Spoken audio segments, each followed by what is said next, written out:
It's that time of the year again. Let's rank all of my cons.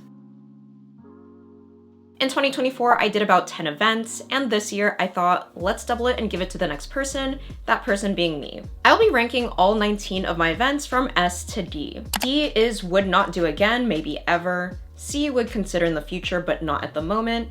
B, satisfied, would do again to fill my event calendar. A, very satisfied, would do again and make space for it on my calendar.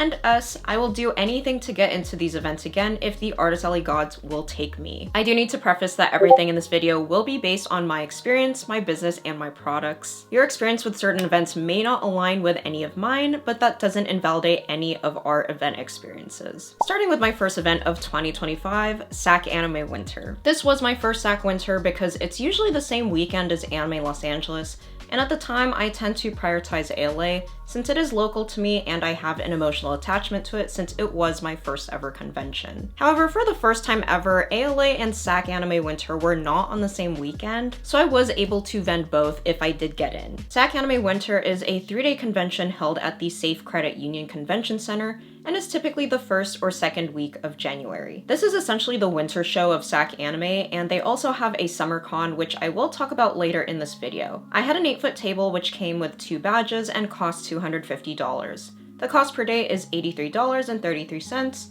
and apps were lottery. You could say that SacAnime Winter did have an increase in applications, especially this year because the usual artists who would go to either ALA or Sac Winter could finally go to both. Tables are assigned at random, however, I do like how con staff sent out table assignments pretty early on, about 3 or so months in advance, so you do have time to make your stamp cards for stamp rallies. I also really like the allotted space for the Artist Alley. You essentially get your own booth space divided by tape, so you can take up the space behind you, and there's adequate space between tables to enter and exit through. Load in and load out was also super smooth, even with hundreds of vendors, and the surrounding area had pretty affordable hotels, and it was pretty easy to find good food places. I would rank SacAnime Winter in the A tier. I will be coming back to SacAnime Winter in 2026, so if you are in the Sacramento or surrounding areas, please do come by. I will be in the Artist Alley at table 101, and I'll be next to Sticker Zoo Designs and Kelsey Kishi Draws. Also, if you didn't know already, I did vlog every single event that I will be mentioning in this video, so if you want a more detailed reference on each of these events,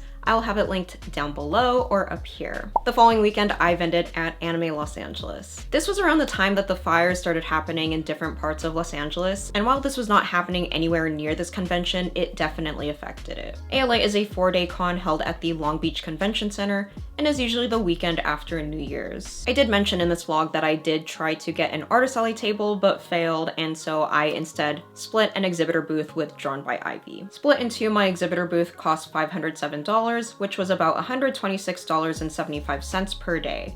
Apps were first come first serve, but returning exhibitors get early booth access. The ALA Artist Alley app process is first come first serve, and for this year's tables, it had become a bloodbath to snag one. ALA staff had said that they'd have the app link on socials, but posted it later than on their Discord.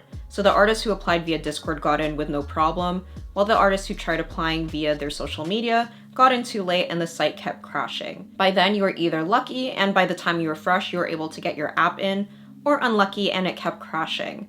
There were also some instances where if you waited a couple hours and refreshed, it may work for you. It was pretty brutal in comparison to past years where you could wait hours, if not days or even weeks, just to get your Artist Alley app in for ALA. TLDR, I couldn't get my app in, so I applied for exhibitors a week or so later and got a booth towards the back. And since booth spaces were also first come first serve and occurred way before Artist Alley apps went out, a lot of the good spots were already taken. Given the bad booth spot, I already had pretty low expectations for this event. We were towards the west side of the hall near Autographs, where it's less busy compared to the Artist Alley. And when the fires happened in different sections of Los Angeles, it devastated parts of the city, and a lot of attendees and guests were not able to make it to the convention or just decided to skip out this year when ALA did announce that they would be able to roll over tickets to 2026. With a lower attendee count, it means potentially less sales. My numbers this year, while still good, were about the same as 2023. With this convention, it was also a small intro into how 2025 would be for the rest of my events. ALA is very much a your miles may vary type of convention. I personally do well at this con, however, I know a lot of people say that this con is more mid for them, or it's harder to make expenses back at this convention. This event is location dependent, and since Artist Alley randomly assigns your table number, some part of your success is up to chance. And of course, to combat an unlucky situation, you can do your best in the things you can control, such as your display, marketing, and ribbons. Also, I don't know why I didn't mention this yet, but ALA is a ribbon convention. These kinds of cons have a strong culture around distributing and collecting decorative ribbons that you can attach to your badge. DragonCon is another major ribbon con, and many others have been introducing this ribbon culture, such as Anime Pasadena and Kumoricon. I really enjoy this convention. I will continue to participate for as long as they have me, since I'm an LA local and I always have a great time at this con with my friends and seeing all the attendees and cosplays. I would personally rank Anime Los Angeles in the A tier. If you're enjoying this video so far and you're new to this channel, hello, I'm Macy and I'm the artist and designer behind Mualcaina, a small business focused on kawaii designs, and I create content all about artist alley and small business tips. I've done almost 70 events so far, and this past event, which was Anime Frontier, was actually my 69th, which is, I don't know why I didn't bring that up in the vlog, but now you know. And if you're interested in that type of content and more, consider subscribing to my channel. A few weeks later after ALA, I had Anime Impulse Los Angeles. Anime Impulse LA is one of many Impulse events in numerous locations in the US. However, LA is their original and most popular one. It's a 2-day convention held at the Pomona Fairplex and is usually the weekend after ALA, but this year it was hosted in February. I had a 6-foot table which came with 2 badges and cost $450, and the cost per day to vend is $225. Apps are first come first serve with priority registration to vendors who vended the previous year. This app process also applies to all of their Anime Impulse events. It is very difficult to get a table now since spaces usually sell out before it goes to the general public. However, I have heard some artists got in randomly when Impulse LA sent out an email for a small amount of first come first serve general tables. This convention is the one with multiple events within it. It's Anime Impulse, KPlay Fest, which has more K-pop related merch, Collectors Expo, which is mostly around trading cards, and the Asian American Expo, where there is a lot of Asian goods for a really good price. And there's also a food market outside. I will say for this convention, I did do okay. I'm still pretty satisfied with my numbers. However, I didn't do as well as last year, which I assume is because of the economy. I do like how they decorated the venue by adding lights on the ceiling, and I do hope that they do that again. Anime Impulse is leaning towards a VTuber-centric convention, so if you do sell VTuber merch, you may do well here. Since this is a 2-day convention, it is a bit risky for most non-Californians, but if you're willing to travel, their LA location is typically the best performer compared to the other ones, which are smaller and a bit more new. I am local and have a customer base in this area, so it is worth it for me to come back. I would rank Anime Impulse LA in the A tier. A few weeks later, I went to San Jose for SJMade Friend Fest. This was my first SJMade Friend Fest event, which occurred in late February. I've only ever done holiday fair and wanted to try this one since I didn't have many events in this time period. San Jose Made, also known as SJMade, has several events under their umbrella, and one of their well-known ones is Holiday Fair, which I will discuss later in this video. Friendfest is a 2-day event held in South Hall next to the San Jose McHenry Convention Center and is located in San Jose, California. I paid $600 for a corner spot and the cost per day is $300. Apps are juried. SJMade does have a cult-like following with some of their events, with some of their attendees going to every single SJMade event. Their events are also free to attend, and with the main purpose of each event being shopping with a couple of activities and workshops, customers are specifically there to shop with vendors, thus more sales. While this event did not perform as well for me financially as Holiday Fair, it was a pretty decent revenue for a 2-day event, and I always enjoy the SJMade staff and events. Load in and load out info is organized and really easy to follow even with hundreds of vendors, and it's very easy to contact and reach out to staff if they're needed during the event. I would say that the only downside to this event is that the location can be a little bit dim, so it is recommended to bring lights for your display. I would rank SJMade Friendfest in the B+ tier. It's just not in the A section only because it does require me to travel there, and in relation to also needing hotel and the time to drive up and drive down, with the amount of money that I made at Friendfest, I just lowered it to B+. But B+ because I just like SJMade. in general. A few months later, I vended at Anime Riverside. This 2-day Nerdbot convention was held at the Riverside Convention Center in early June, and I paid $540 for their exhibitor spot. Cost per day to vend is $270. Apps are first come first serve, and you can choose your table spot, and you get an 8-foot table. This was my 3rd time vending at Anime Riverside. My first and second year was honestly amazing in terms of revenue, but this year, revenue-wise, it just missed the mark. Anime Riverside is one of many events under the Nerdbot umbrella, which includes Anime Pasadena, Anime Las Vegas, and recently announced Anime San Diego and Anime Phoenix. I really like the venue, and there does seem to be a very dedicated following that attends every single Nerdbot event. I will say Artist Alley is more difficult to get into because there are less spaces compared to Vendor Hall. Plus it's a lot more affordable. I did feel the economic effects during this convention, with less attendees roaming around the con, translating to less sales. I still had a great time, as I did have a lot of friends who were vending, and I also like how Nerdbot cons have inflatable anime characters, which add fun to the convention center. I did notice a few attendees asking if I would be vending at Anime Expo, just so they can buy there instead of at Riverside. Luckily, I was going to be at Anime Expo, but it is something to consider since Riverside is a month prior to AX. If you're driving to this convention, it may be worth trying. However, I wouldn't recommend flying for this convention for most Artist Alley vendors. I would place Anime Riverside in the B tier. A couple weeks later, I vended at 626 Night Market OC. I do have a lot to say about this event. 626 Night Market OC is one of many locations under the 626 umbrella. Other locations include Pleasanton and their main one, Arcadia. This 3-day night food market was held at the OC Fair and Event Center in early June, and I paid $900 for their 10x10 booth space.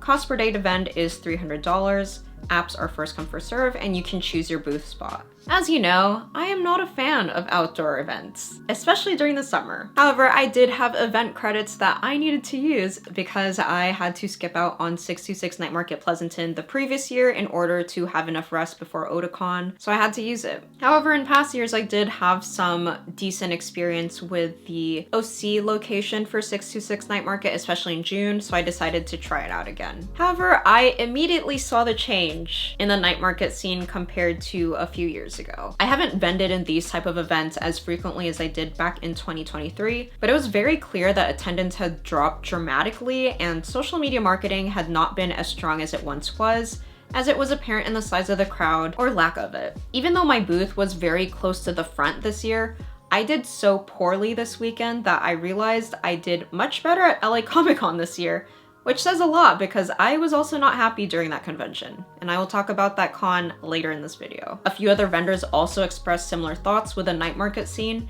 and at that moment, it just didn't seem like something I want to return to since I feel like I was getting burned every single time. I would place this year's 626 Night Market OC's June event in the D tier. A few weeks later, I vended at one of my favorite conventions, Anime Expo. AX is the largest anime convention in North America and was held at the Los Angeles Convention Center in early July, and this 4-day con usually occurs the weekend of 4th of July. I had a 6-foot table which came with 2 badges and cost $716.60.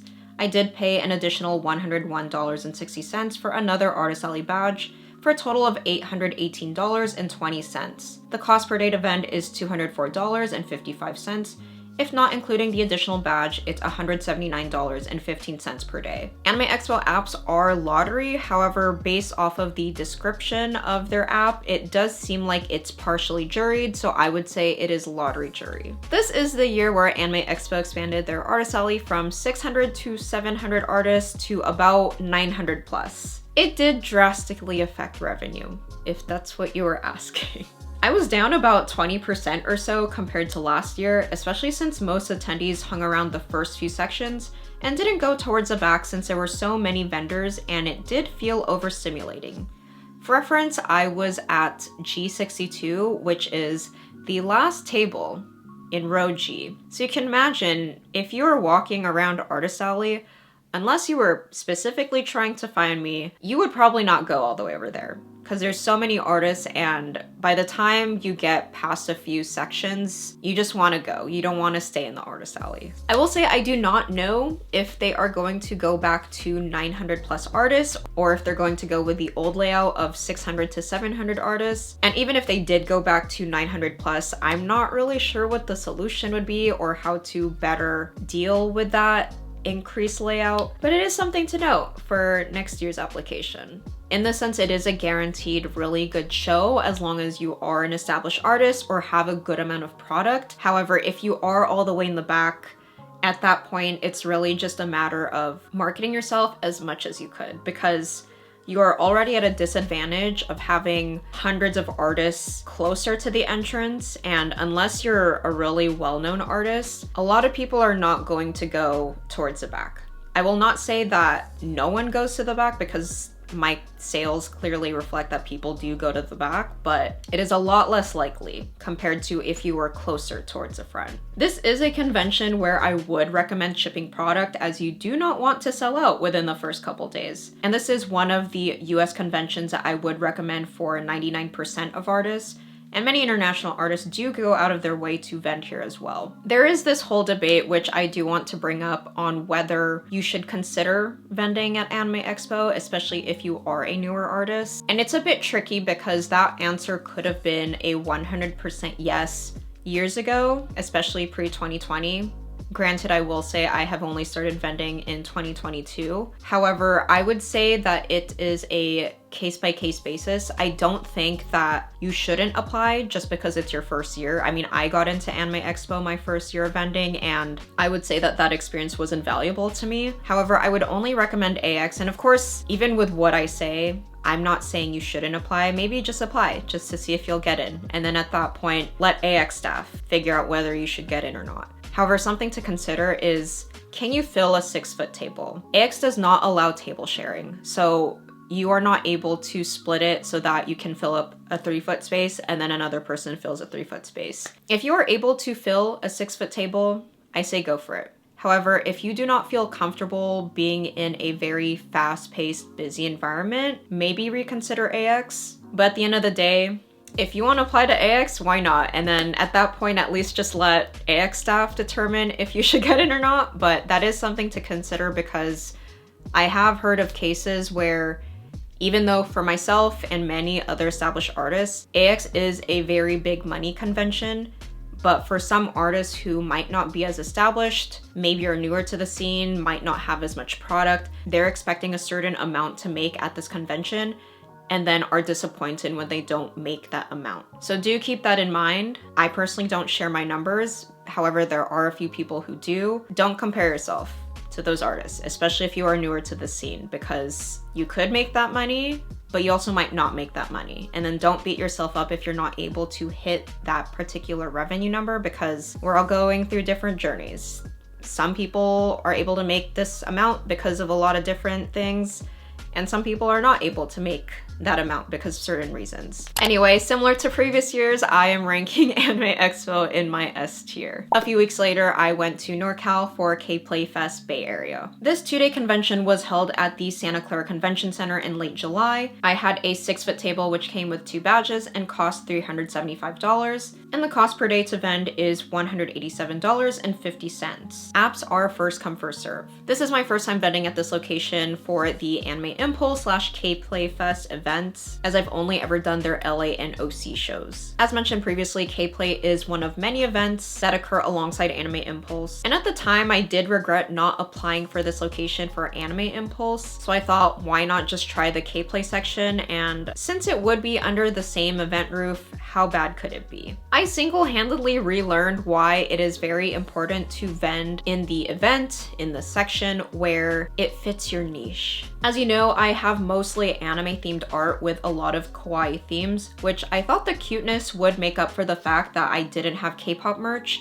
but I was very wrong. While yes, the KPlay section was right next to Anime Impulse Artist Alley, I did not get as many sales as I thought I would with the amount of people there was. Plus, I was also in front of the stage where there's a lot of action going on. However, that action is not related to shopping and was more related to the activities going on with the stage. On Saturday of the convention, I saw that there was an artist alley table vacant in the Anime Impulse area, so I figured I could ask if I could move into the Impulse side, and after a few back and forths and paying the Sunday share for the table, I managed to move all of my things and drop it as well, unfortunately. But we're not going to pay attention to that. I did a lot better in the Anime Impulse side, and it essentially proved to me that I should try to stick to anime cons because that is where I do best. I'm sure the artists who had a lot more K-pop adjacent merch did a lot better than I did in the KPlay section because their work aligns with it, but it was just not for me. Other than a misaligned audience, I do remember staff checking in with artists, which I did appreciate, and I do love the Santa Clara Convention Center because parking is free, and people in this area are familiar with this venue, especially if they go to the SJMade events. For KPlay Fest Bay Area, I'm placing it in my C tier. Also checking in, I know everyone has different experiences with conventions, but would you say that your experience is similar to any of these cons that I've talked about so far? Let me know down below. I did have a bit of a break, then moved into 3 back-to-back conventions that are not local and require a lot of travel. My first one was GalaxyCon San Jose. San Jose is just one of many locations under the GalaxyCon umbrella, one of their more notable ones being in Raleigh. This 3-day con was held at the San Jose McHenry Convention Center in early July, and this is the same con center as SacAnime. I had a 6-foot table which came with 2 badges and cost $500.38. The cost per date event is $166.79. Apps are first come first serve, and returning vendors are able to rebook, which makes it very enticing for a lot of artists when most artist alley tables are not guaranteed. This con is more pop culture, Comic-Con related, and frankly, as someone who is a kawaii anime artist, I didn't have the best time. I had to come back hours later on setup day since my table did not exist when I arrived, and I arrived hours after setup started. And overall, during the convention, at least in my section, there was very little attendee traffic. Con hours are also much longer than I'd like. Friday is from 2 to 8 p.m., Saturday is 10 a.m. to 8 p.m., and Sunday is 10 a.m. to 6 p.m. With the amount of time that I have to be at the convention and the rate of transactions, it was definitely not worth it for me, especially when I had to pay for hotel stay. As an anime artist, this show just did not line up with my ideal demographic, and while I did cover expenses and more and also met a lot of great people, I just could not justify the amount of time spent at this convention. While I do love San Jose, I have a lot more options for events in this area that I did not need to do this event to come back to this city. For GalaxyCon San Jose, I'm placing it in my D tier. If you didn't already, I am on Patreon. I do post early access and longer cuts of my YouTube videos over on Patreon, as well as some sneak peeks and behind the scenes of my upcoming products and stamp rallies, so if you're interested in any of that, consider supporting me on Patreon. And if you join my Biz Buddies tier, I do post exclusive reviews of my convention experiences that I don't share on YouTube or on social media, so if you want to support me, I will have my link to Patreon down below. I had a couple days to recover until I flew to Chicago for Anime Magic. This 3-day convention was held at the Donald E. Stevens Convention Center in mid-August, and this is the same con center as Anime Central. While I say it's in Chicago, it's technically in Rosemont, Illinois, which is about a 20-minute drive from the city of Chicago, and it's kind of how I like to say that Anime Impulse LA is in LA, but it's technically in Pomona. I had a 6-foot table which came with 1 badge and cost $175. And I did have to buy another badge for $45 for a total of $220.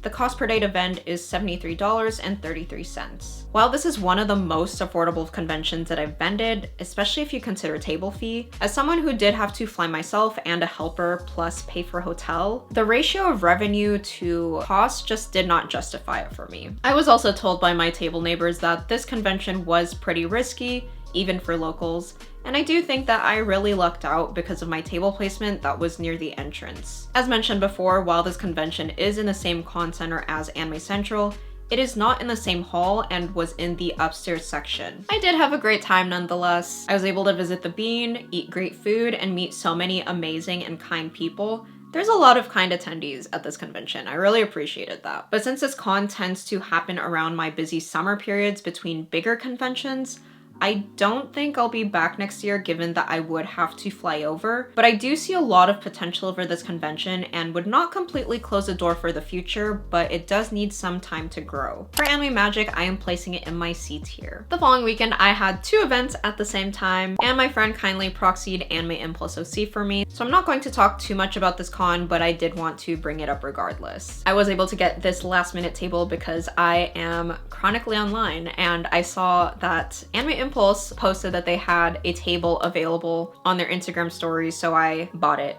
right away. This 2-day convention was held at the Anaheim Convention Center on Labor Day weekend, and since this con center is right across the street from Disneyland, a lot of artists do like to come here and treat it as a vacation convention. I had a 6-foot table which came with 2 badges and cost $420. The cost per day to vend is $210, and tables are first come first serve. I had not vended at Anime Impulse OC in years now. I think the first time was in 2022 at the OC Fair and Event Center, and I just was never able to vend there in 2023 or 2024 because I think I had a night market or I had another event happening at the same time. I usually don't have a proxy, and I try not to have a proxy unless I really have to, like in this case where I just was double booked. So brought the friend in. I will say, had I been in a better spot, was physically there, and or in a stamp rally, I do think that it would have been a lot more profitable. However, it was a last minute spot, so I already expected not to have like a really good table. For Anime Impulse OC, I am ranking this in the B tier.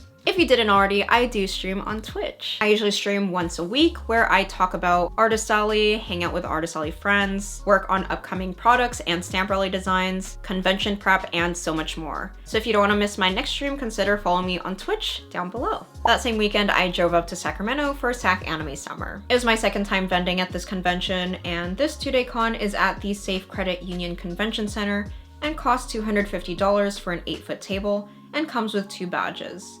The cost per day is $83.33 and is one of the most affordable major anime conventions. Starting this year, they did change up the app system. It used to be lottery, but is now jury, and before it used to all be 8-foot tables. However, this is the first time that they had 3 different categories. You could apply for a 6-foot table, 8-foot table, and a 10x10 booth space. I do appreciate how the map is given months in advance, so you can start working on stamp rallies, as I mentioned in the winter section, and there's plenty of space behind your table for storage since artists can leave their table from the sides. I will say my numbers this year were drastically lower, if not half of last year's numbers. That may be due to the economy and because they moved voice actor signings to the 2nd floor instead of in the same space as exhibitors in Artist Alley. I think I said this in last year's video, but it still rings true. I feel like there is a community here at SacAnime in that it feels like a small convention, even when there's tens of thousands of attendees who go to this convention, and the attendees and staff are always very friendly and kind. Even though my numbers are down, I would still say that this convention is still a good convention if you do fly out for this one, particularly the summer con, more so than the winter one. I would rank SacAnime Summer in my A tier. Several weeks later, I went to LA Comic-Con. I would say that me coming back to LACC was a recession indicator. It was my 3rd time at this convention, and this 3-day event is at the Los Angeles Convention Center, the same con center as Anime Expo. It costs $450 for an 8-foot table and comes with 2 badges. Cost per day is $150. It worked out anyway because I did have a Leve concert on day 1, and the Crypto Arena, RIP Staples Center, is next door to the LA Convention Center, so I essentially was able to pay off the Leve tickets. They had Artist Alley in Kentia Hall for the first time, and the layout was atrocious. Honestly, I'm not sure why they formatted the aisles with columns in between the walkway, but it was actually like that. I don't know why. I did this convention because I didn't have an October con at the time of applying, which was back in April, and while I am local and did profit, I realized I was definitely better off staying home and drawing. This con was good for me in the past, which is why I kept applying, but as time went on, it just hasn't really grown, so it hasn't felt worth it for me now, even as someone who is local. I probably would have done better had I had more comic or Western related art, since I do have more kawaii anime work, and I did hear that Artist Alley in the West Hall did so much better, but I just didn't want to leave it to chance as to which section I would be in, so I just decided not to apply for next year. I would rank LA Comic Con in my D tier. About a month later, I drove over to San Diego for my first TwitchCon. This 3-day con was held at the San Diego Convention Center in mid-October, and is the same con center as San Diego Comic-Con. I had a 10x10 corner booth which came with 3 badges and cost absolutely nothing. I will say that as a vendor, this was one of the best experiences I've had with a convention. Booths are free, freight services were free, and we had a dedicated vendor lounge with snacks and basic coffee. TwitchCon may have a lot of issues that they do need to address in regards to their guests. However, in the vendor side, it was very smooth sailing. The TwitchCon Artist Alley team is very communicative, and we even had a vendor staff live stream to address everything that we needed to know before con weekend. You can really tell that this con loves their artists. You do need to stream for a certain amount of time to apply for this convention. They do mention it in their application, but I think it was at least once within 90 days of applying. I had a great time and would 100% do it again since my costs are very, very low. And it was a lot of fun and I met a lot of great people. I'd rank TwitchCon in my A tier. Just a few weeks later, I flew over to Portland, Oregon for Kumoricon. This 3-day anime convention was held at the Oregon Convention Center on Halloween weekend, and I paid $383.23 for a 6-foot table. The cost per date event is $127.74. and apps are juried. This was my first time vending in Portland and I had a lot of fun here. Everyone's so friendly, from security to staff to attendees, and I did appreciate that there was a Dutch Bros within walking distance and outside food was allowed in the convention center. I also really appreciated how there was so much space behind our tables, since we can't just get out from our table from the side. I did hear from other Artist Alley vendors and from other friends that this convention is relatively okay in terms of revenue. And as someone who did fly for this con and had to pay for a hotel, I do agree, I would say it is an okay convention. I can also confirm what everyone says in their Kumoricon vlogs. They do like to use the intercom. It was also easier to keep costs low since Portland has fantastic public transportation and one of their train lines stops right in front of the convention. I'd love to be back if they take me and if there isn't another con in the same weekend. I also appreciated how Kumoricon staff did have a pamphlet that was very detailed on what to expect for this convention and who to reach out to, some resources on where you might want to eat, places where you might need some things, some last minute things, especially for Artist Alley. I'd love to be back if they would take me and there isn't another convention on the same weekend. And because of that, I would rank Kumoricon in my A tier. The following weekend, similar to August, I had 2 events at the same time, and another friend kindly proxied for me at Anime Pasadena. Again, I'm not going to talk too much about this convention since I was not physically there. This 2-day convention was held at the Pasadena Convention Center on Veterans Day weekend. I had an 8-foot table which came with 2 badges and cost $340. The cost per date event is $170 and tables are first come first served jury. I've said this before, but Anime Pasadena and all of the NerdBot events feel more like an anime section of a comic convention rather than an anime con itself. It's interesting because while they have vendor spaces in the same room, they are priced drastically higher, almost 2 times an Artist Alley table, yet the specs are almost identical to an Artist Alley table, which I assume is also why tables in the Artist Alley section go by so much faster. As someone who is local, I would definitely do this convention again if it works with my schedule, since it is a pretty decent convention revenue-wise. I personally would not recommend this con if you have to fly, have high expenses, or are not established as a vendor, especially if you're not in the Artist Alley section. I will say, I don't think Pasadena has a limit on how many artists can share a table. I think in past events I've seen like 3 artists share an 8-foot table because it is quite a good amount of space. It's not like you're splitting a 6-foot table. And since Anime Pasadena and AX Chibi are around the same time, usually artists might choose one over the other. I would rank Anime Pasadena this year in the B tier. The same weekend, I had Anime Expo Chibi. This 3-day convention was held at the Ontario Convention Center, Ontario, California, not Canada, just so everyone knows. I had a 6-foot Artist Alley table which came with 2 badges and cost $501.74. The cost per date event is $167.25, and apps were juried. Similar to Anime Pasadena, this con is not usually recommended if you're not local to the LA area. If your expenses exceed over $1,000, you may not want to consider this event, especially if you're not an established vendor or are not willing to risk that much money. However, I will say I do have non-California friends who do fly for this con. Personally, I do well at this convention, though I know it can be location dependent. If I were physically present at both Anime Pasadena and AX Chibi, they tend to do about the same for me, but I did end up doing better here this year, more so because I'm physically here, and I have more of a variety of products here versus at Anime Pasadena since I had a mostly self-serve display. I do like how you're able to choose your table spot for Chibi, similar to how you would for AX, so you know your table location immediately. I also appreciated how Chibi had a vendor's social after day 1 of convention, where there were hors d'oeuvres and a chance to mingle with other vendors. My friends and I already had dinner plans, so we just quickly dropped in to check it out before going out for dinner. But I do like the idea of this and hope that they make it a more common appearance for all of the SPJA events. I really enjoyed this event because I do get to see my friends and the con community here is great. I am local to Chibi and my only main cost is table and helper, so I'd 100% come back if given the opportunity. I would rank AX Chibi in my A tier. A couple weeks later, I went to NorCal again for SJMade Holiday Fair. This is one of my few general interest shows I vend at, and it still has not let me down. This 2-day event was held at the Santa Clara Convention Center and is usually on Black Friday and Small Business Saturday. I got a 10x10 corner space which came with 2 badges and cost $600.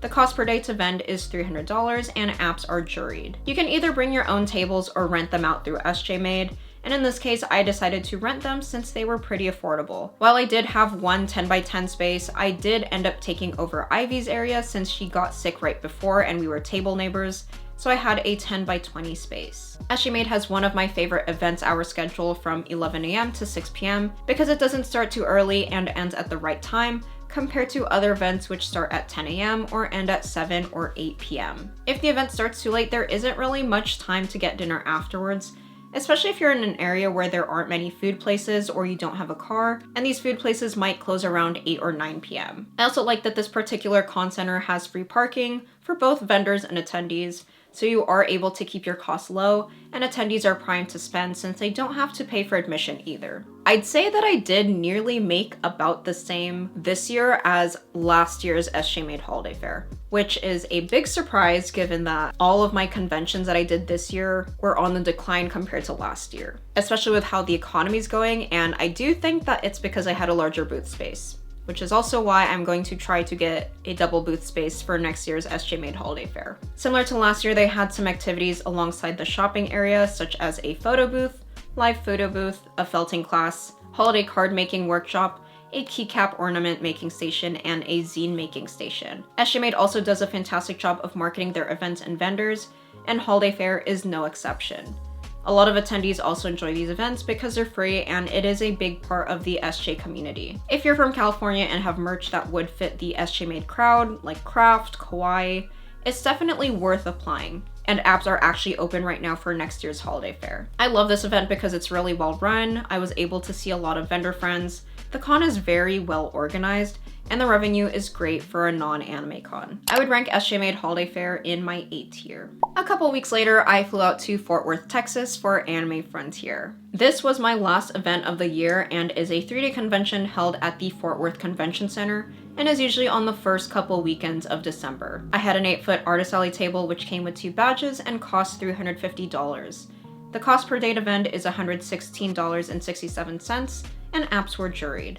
I will say I had very low expectations for this convention given what all of my friends were saying from last year, as it was pretty slow, but I wanted to go since I've never been to Texas before. However, with an unexpected turn of events, I was very, very surprised. This year exceeded my expectations as the con was pretty busy each day. Restrooms were also very clean and there were water refill stations, and we could bring in outside food, and all was good. Performance may have been location dependent, as I was lucky enough to be in front of the voice actors. However, artists who were towards the left sides of the map were said to have less consistent traffic. Like with all of left field media events, you are not allowed to host stamp rallies at this convention. However, it did seem like they were trying to introduce ribbons at this convention. Overall, I had a great time and would 100% do it again next year if only to come back for my beloved salmon belly. It was so good. I would rank Anime Frontier in my A tier. When it comes to events, everyone has different experiences, but hopefully this video gave you some more insight on events you might want to consider as someone who has been vending for almost 5 years now. Now, would you rank any of these events the same way? Comment down below and I'm curious to hear your thoughts. Again, if you did want more details about all the cons that I mentioned in this video, I did vlog every single one of them and I do have a playlist. You can access it here or click down below.